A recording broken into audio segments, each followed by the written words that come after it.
think I would start off by saying, you're supposed to have fun with life. Like you want to enjoy what you need to do. But to get there, you have to embrace all the, awful and hard aspects that it takes to get there. It's the Health in the Real World podcast. It's time to start the show with Chris Janke as your host. Here to give you everything that you need when it comes to fitness strategies. We keep it simple and easy. It's your roadmap to get healthy. You don't need equipment and you don't need a gym. Just the right strategies to get you fit and trim. The Health in the Real World podcast is sponsored by most exercises and workouts, whether they be running, biking, elliptical, rowing machine, traditional weightlifting, or even CrossFit, do not give you a balanced workout. And when you do workouts that neglect even one area, you're out of balance, resulting in pain and injury as well. Achieve your goals with the fitness program your chiropractor would love. Visit chrisjanke.com/pod to watch the free video. Hello and welcome to Health in the Real World. I'm Chris Janke and I'm joined today by Chris Fornaci. Chris is a professional baseball player, actually just retired. Chris, welcome.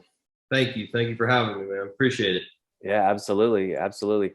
Talk about your career as a baseball player and we'll go on from there. Yeah, for sure. So, I went to Pepperdine University down in Malibu, played there all 4 years. Ended up graduating with an advertising degree. Had a pretty great career down there. It's a great baseball team. Won 2 conference tournaments, 2 conference championships, won the Cal Poly Regional. Ended up being 3 outs away from going to the College World Series in 2014 at the TCU Super Regional, which was a bit of a heartbreak. We're up by 1. Our closer had just been drafted, hadn't blown a save all year. And they had the camera crew in the dugout and everything, and oh man, infield singles later, and it was they took the lead and we ended up having to go into the bottom of the 9th, and just didn't quite work out. So then we came back the next year, made a Cal State Fullerton regional, lost in the regional championship to Cal State Fullerton that year. But yeah, I mean, college was a great career there. I've made some lifelong friends, some amazing coaches, and then ended up missing the draft my senior year. Had some talk about signing as a free agent. Just that quite worked out. So I transitioned to independent baseball, which pretty much mirrors the minor league system, just without a major league affiliate. Okay, got it. From there, the last 5 seasons, I spent some time in the Frontier League, the Pacific Association, and then most recently the Atlantic League with the Lexington Legends under manager PJ Phillips, who has become, a lifelong friend. And we actually won it this last year. So, wow, just, quite a way to go out, winning, a pretty significant, professional championship. So, yeah, retire on top, right? Yep.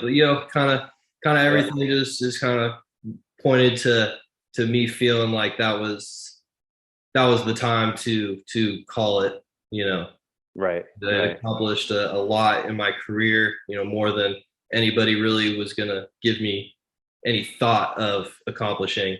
Yeah. It just kind of felt like the right time, now spend some time with family and kind of grow in life in the next step. So figure out the next step. Exactly. Well, that's fantastic. I like, this is called Health in the Real World is what I wanted to call the podcast, because I feel like everybody can learn even from an athlete's perspective. Yeah. I grew up playing baseball as well. Didn't make it nearly as far as you, but I realized that you and I and, our fellow athletes, we sort of think about athletics and workouts differently than the average person, right? No doubt. We see that, you can have a goal and you can very systematically progress toward that. And you got to a high level of baseball. But what would you tell somebody, like, what can just like the average person learn from sort of some of the concepts that you had to implement, some of the discipline, things like that, what can they learn about enhancing the health and fitness of their own lives, would you say, from your baseball journey? I think it's almost as simple as having a routine.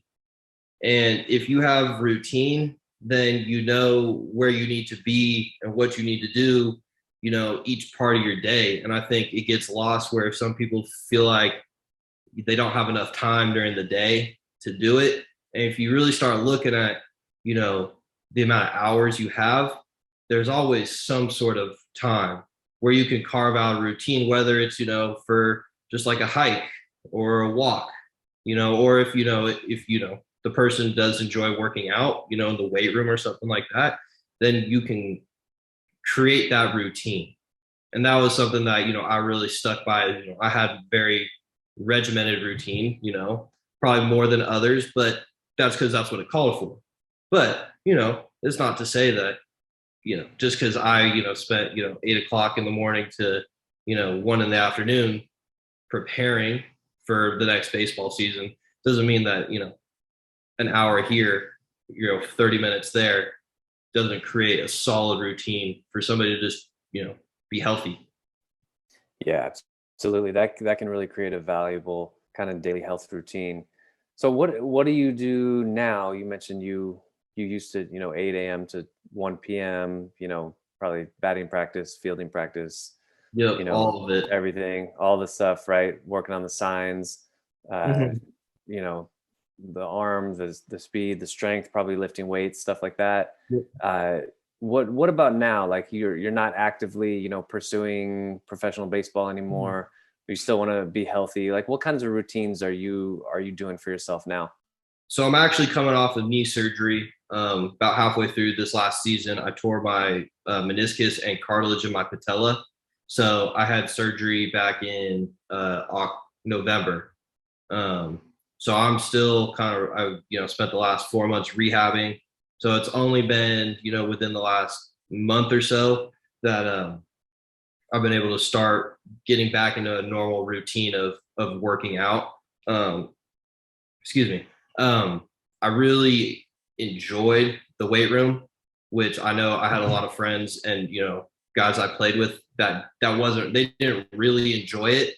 They did it because you need to have strength. But for me, I actually really enjoy being in the weight room. So I try to get in as much as possible still. It's not for, the hour and a half to 2 hours that I was when I was really trying to build strength. Now it's, more for, I still like to be strong. And now it's a little bit more for aesthetics because, when you're playing baseball, you can't really do all these upper body, I don't want to mess with my shoulder or anything like that. But now I'm kind of like, okay, I could do some aesthetic stuff. So Right. I really enjoyed the weight room. So it's still a major, proponent of my life. Yeah. Absolutely.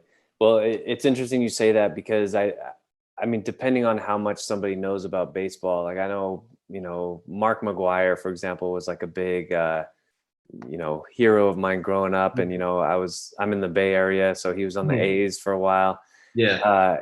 But then you see these guys just like bulk out of their minds and their shoulders, their arms get absolutely enormous. Barry Bonds, same thing. He got huge, right? Yeah. And then you just said that, you don't want to do too much upper body, which I actually agree with you more. There's even for home run hitters, like there's a finesse that you need, right? There's a form. Mm-hmm. How do you reconcile that, like with someone who wants to get stronger, but they still want to be able to do their sport or their activity? And how did you walk that line? Yeah. So for what I kind of believe, and then, there are, people who kind of think the other way, and that's totally fine. Everybody has their own, vision of what, strength in terms of sports, how you program and stuff like that. For me, the most upper body stuff I did would have been, really functional. So I actually personally really enjoyed Olympic lifting. But the only overhead movement I would do is a snatch. And I kept that really light, more focused on, quick. And I enjoyed, it kind of put my shoulders into a place, of stretching where I couldn't get on my own. without, risking tearing something or just overdoing, because, you do throw a lot. And yeah, so there's a lot of differences in programming, I guess, in that aspect. And then personally, what works for you as an athlete. So like the more I tried to lift upper body, the more it would come across in my swing, which you normally don't want to use your upper half as much. It's you use you work from the ground up. And Right, so right. it would throw my swing out of whack. So I really didn't focus on it because I didn't need the upper body strength to, put the ball over the fence. Right, right. It's the hip rotation. It's how fast can you rotate your torso. Yeah. Yeah. What describe your health and fitness journey? Like, did you ever have like a stumbling block? I know you mentioned your surgery, injuries, things like that. Did you ever have something that that was very difficult for you to overcome, and how did you overcome that? Yeah. So my whole life I was really undersized. So, I mean, you're talking about, all the way back in 6th grade when, I was going to go play football, I was always at the lightest end of it, all the way to 8th grade when I was trying to play, at my age class, I was at the minimum line of 100 pounds. So I had to like stuff my underwear with fishing weights just to make weight for the beginning of the season. Nice. So I always dealt with, I had to be a lot stronger, just in all aspects to play, and keep up with, the kids my age until, I, really went through puberty and kind of got my man strength. But so that would be the thing I would kind of say, I went into high school probably about 105 pounds. Yeah. Yeah. And I ended up leaving, as a senior, maybe 165. wow, still very lean. 10. Yeah. And then, so did you really bulked up in college and, Yeah. It took, so between my junior and senior year of high school is when I really put on like that next level of, mass, I would guess you would call it. yeah. And, I always had the strength, even when I was young, like pound for pound, I was always one of the strongest. Yeah. But just when I was small, it didn't show that way. And then I would say about my sophomore year of college is when it just kind of clicked, or, you just kind of started to become a real adult, and, doubles that I was hitting started becoming home runs. You started showing more in the weight room. It was one of those things where I just had to be diligent, knowing that like my body's going to catch up. Just for some of us, it takes a little bit longer. Yeah. Exactly. I kind of went through the same thing. I remember when my friend and I first started lifting weights at like 14, and we'd be in the gym and we'd look over at this guy who's probably, 50 years old and just like throwing up some crazy poundage. Yeah. And we're like, man, that's old man strength. That's what we just call it. That's old man strength. There's some truth to that though, like it just takes that time. It does. It takes that time and that consistency. It's like you're pushing that boulder. It takes a while for it to move. Yeah. Yeah. Chris, last question. I like going real big picture with this. You've been through a lot, college baseball, professional baseball. And so you have a lot to give to, let's say you go back to Pepperdine, they invite you to the graduation ceremony as the keynote speaker. And you're going to give these new graduates a 1-minute motivational speech. What's your speech on how they can get the most out of their lives? I think I would start off by saying, you're supposed to have fun with life. Like you want to enjoy what you need to do, but to get there, you have to embrace all the, awful and hard aspects that it takes to get there. And I think my head coach at Pepperdine, Steve Rodriguez, this is what he said: you have to embrace the suck.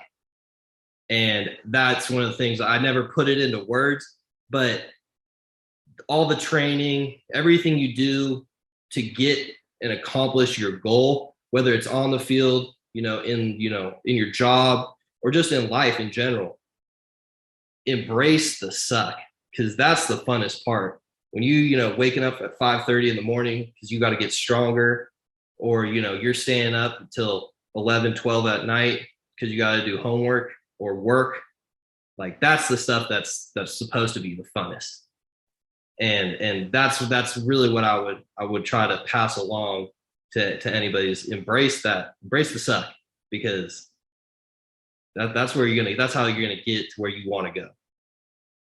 That's awesome. Yeah, you're gonna have to walk through the mud. You might as well enjoy it. Yeah, it's got to be the funnest thing, because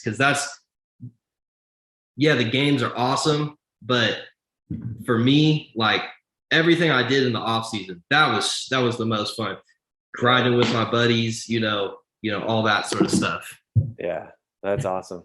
Well, Chris, where do people find you online? How do they get in touch with you on social media, or do you have any websites at all or anything like that? Yeah, so I have my Instagram, Twitter, it's just my full name, Christopher Fornaci, and then my LinkedIn, which is also Christopher Fornaci. I'm trying to get into the design field, whether it's athleisure or fashion, shoes. I've always really enjoyed that. I've been customizing cleats for my teammates for the last 5 years. So that's kind of where I'm trying to get to. But yeah, just the basic outlets right now. That's awesome. Well, yeah, congratulations on your baseball career and good luck with everything going forward. Again, this is Chris Fornaci. Chris, thank you so much for joining me on Health in the Real World. Yeah, thank you very much, man. I appreciate you having me. Thanks for listening to the Health in the Real World show. Make sure to like and subscribe and comment down below. Visit mycorebalance.com to learn more.